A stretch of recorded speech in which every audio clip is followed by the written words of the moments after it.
In this video, Sonic helps me demonstrate how I start a puppy jumping and how I start simple directed jumping.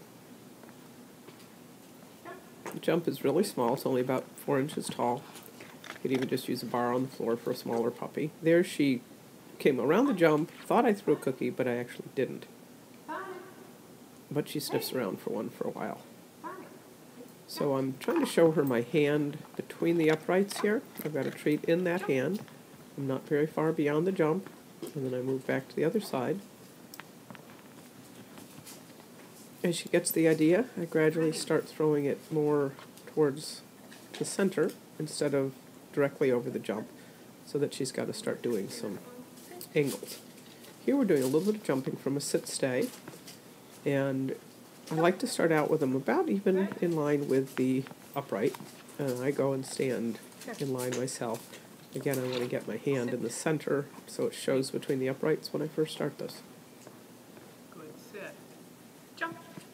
Ready. Make it nice and obvious. So the bar is so low, she's really not having to jump over it, but that's okay. She's getting the general idea.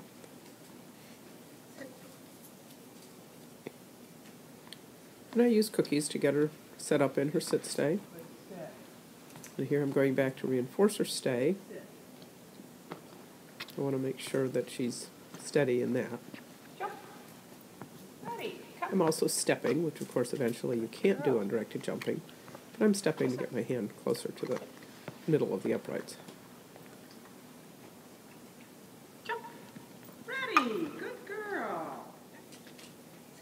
And here I've stopped throwing the food when I'm having her come into my hand. It gave the signal. Good girl. If your dog likes a toy, you can also throw a toy instead of the food. Ready. Good. Here, son.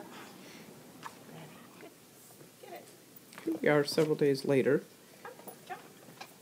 Get it. and she's jumping with quite a bit more energy and is doing some real nice angles. Ready. Jump. I can generally predict that my dog is going to jump or not jump by where he's looking when he turns around back in the direction of the jump. So I'm going to react accordingly and help her to be correct. Very nice start to directed jumping.